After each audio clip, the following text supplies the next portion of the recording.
thinking it's done. I get out the ring, I'm thinking it's done. I wake up the next day, I hear him talking about some Errol Smith's dream fight. I'm like, hey bro, it just in there. I'm like, what's going on? That's like him coming to my fight. We getting in front of each other, and I'm like, Danny Garcia, my dream fight. Like, right. The fans be going crazy. Like, yo, I want to get one more fight in before the end of the year, hopefully. And yeah, I'm trying to collect these belts. I'm here to be undisputed. You know, it's a legacy thing for me right now. And like I said before, I call this run a legacy tour. You know, I'm here to show the world. You know, I'm here. You know, I'm here to stamp my name in this division. Stamp my name in the boxing game. Would you want to fight these guys? And I feel like now it's the most realistic. You know, you're gonna see me fight later on this year. You're gonna see Vergil fight again later on this year. Ennis, Kelly, all these guys fight again, and you're gonna question, why aren't these guys fighting each other? Well, now they fight on the same thing. So I mean, like, let's make it happen, huh? I want to see Vergil and Boots first.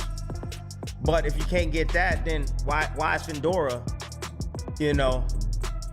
Jaron Ennis has made it clear that he is not planning to wait around for Vergil Ortiz Jr. He believes Ortiz has already spent plenty of time in the division without matching his accomplishments. Boots wants to build his own legacy by chasing titles and taking control of the 154-pound division. This is my second fight at this weight class, and I'm already a unified champion. He's been at this weight class for how long now? So I don't know. So like I said, I'm here to collect these belts and take over this division. So, you know, I ain't doing. Chris Algieri believes Sebastian Fundora is one of the toughest opponents in the division. His size, reach, and improved discipline have made him even more difficult to deal with. Algieri says Fundora's development explains why he remains such a dangerous challenge. And he's getting better. He's improving. He's improving. He's learning how to use his size. He's using his jab. He's being more disciplined. He's not taking risks like he used to. Talk about a guy who used to allow people to hit him and then has figured out that he shouldn't do that at the highest level in that Brian Mendoza fight. But since then, he's been very, very good. So, yeah, I can understand why people would see him as the final guy because, again, with those physical advantages and the way these... Tim Bradley has tremendous respect for what Sebastian Fundora has accomplished. However, he believes some fighters may be hesitant to face Fundora because of the danger he presents. Bradley suggests certain contenders could be waiting until Fundora shows signs of slowing down. From around my way, he from the valley. I got none but respect for Fundora. They see the danger in fighting him right now. Chris Algieri also questioned Vergil Ortiz Jr.'s recent inactivity. With so many dangerous contenders at 154 pounds, staying inactive could hurt Ortiz's momentum. Algieri believes consistent competition is important for anyone trying to prove they are the best. And Jaron, with the level of talent he has, he can beat anybody on any given night. So, yeah, it's a really interesting time. And then even like I got another title list, Josh Kelly. Yeah, very, very difficult style. And he knows what he is, he knows what he isn't. He will fight his fight. So he's a disciplined guy. He's got a lot of heart. He showed that in the Murtaza Liev win. So yeah, it's a lot of very good champions at 154. We got to see how they. Vergil Ortiz Jr. delivered a blunt prediction when discussing Jaron Ennis, saying he would put Boots to sleep. Ortiz clearly believes his punching power can stop Ennis. Boots laughed off the warning and reminded Ortiz that he has been hurt before. Get him like that, I promise you, I get him out of there. It was just a lot of hate. Same guy that been on the floor multiple times. He gets hurt. I mean, like, these guys just be talking. And I figured that out. Like, these guys just be talking. What's gonna happen when I touch him? Eddie Hearn defended Jaron Ennis while taking a shot at Ortiz's warning. Hearn pointed out Ortiz's long period of inactivity and questioned how serious the threat could be. He believes someone away from top-level competition should not talk as if they are an immediate danger to Boots. And that he's going to sleep Jaron Ennis on Twitter immediately after the fight. What's your reaction to that? Well, he's been asleep for about a year. Wow. Eddie Hearn confirmed that Vergil Ortiz Jr. remains an opponent they are interested in. However, Ennis currently has another priority ahead of that matchup. Hearn says becoming undisputed at 154 pounds comes first before Boots turns his full attention toward Ortiz.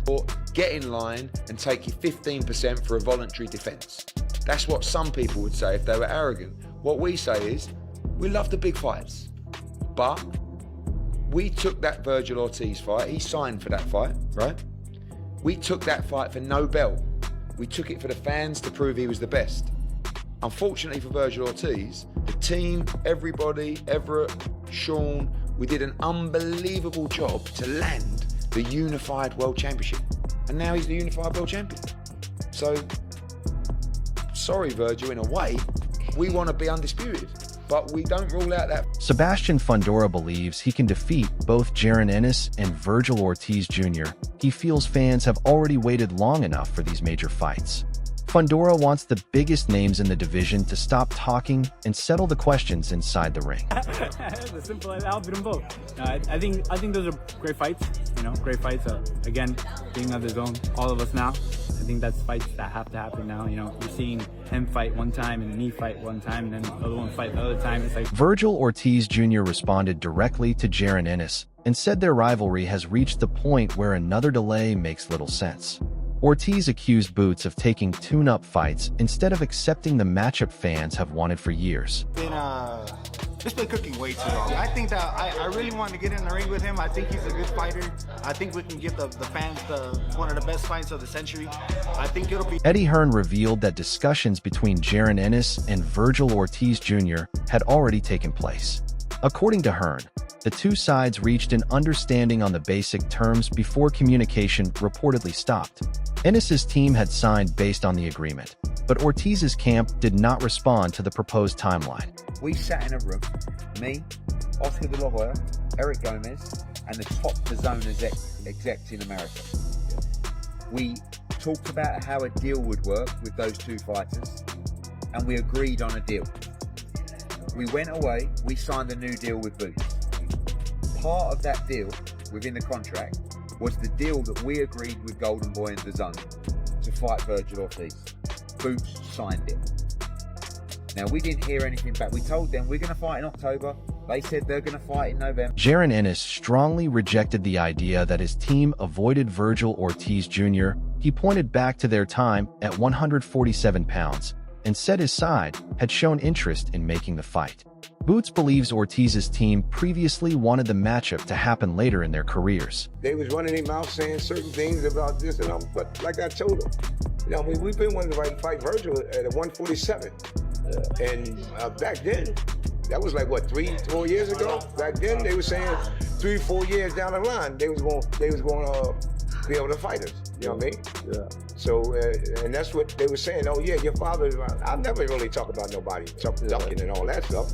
But if you want to talk about somebody ducking, I'll tell them in a minute. You know what I mean? I said, yo, yeah, that don't look like we ducking. Yeah. You know what I mean? We've been trying to fight all them guys at that time. And everybody knew about that time. But Sebastian Fundora praised Jaron Ennis after watching his move to 154 pounds. He said Boots looked confident and comfortable at the higher weight. However, when choosing between Ennis and Ortiz, Fundora leaned toward Ortiz while still expecting a highly competitive fight. Top of your division. After you, who do you feel is like the guy in your division?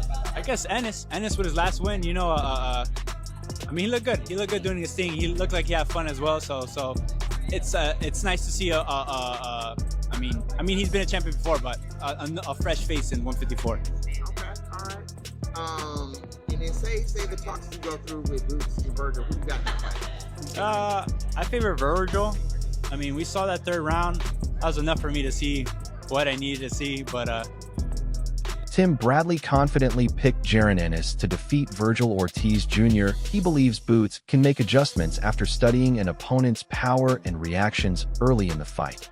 Bradley expects Ennis to eventually take control and wear Ortiz down. Though. Listen to me. You're talking about Zaire as a guy that isn't known for his punching power at all.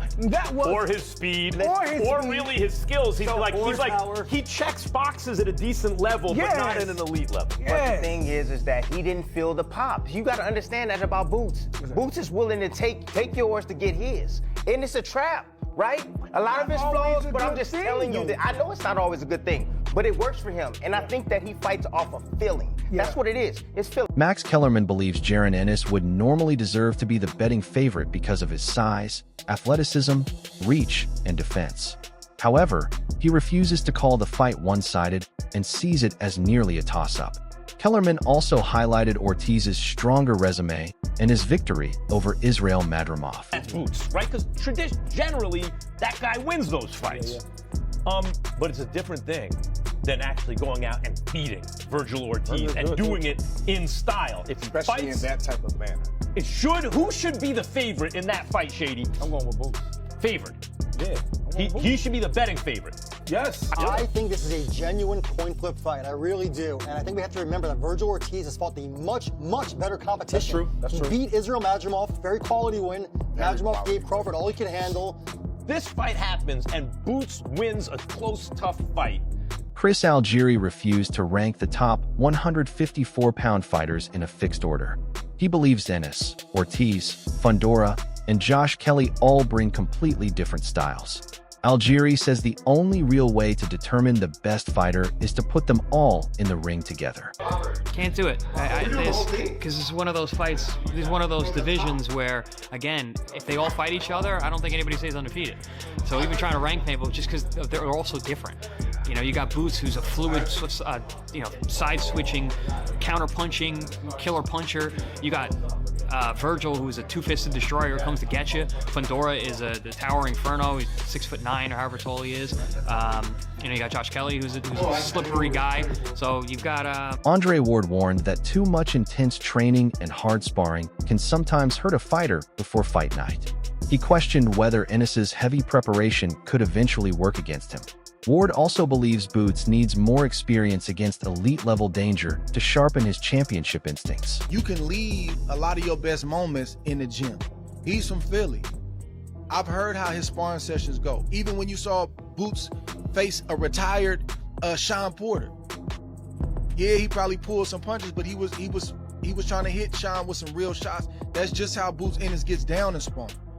My concern for him is that you get so many fights and you spend so much time in the gym and you fight a certain level of competition. He's 35-0 and he hasn't fought an elite guy yet. Some people say nobody wants to fight him, but you still got to deal with the fact that you haven't had that type of danger that you need on the other side of the ring to turn. A sports analyst claimed that Vergil Ortiz Jr. had already signed his side of the proposed agreement, reportedly with trainer Robert Garcia involved. Ortiz's team reportedly became even more confident after spotting weaknesses in Ennis during his recent fight. Ortiz has continued making his goal clear. He wants to knock out Boots. For a showdown, right?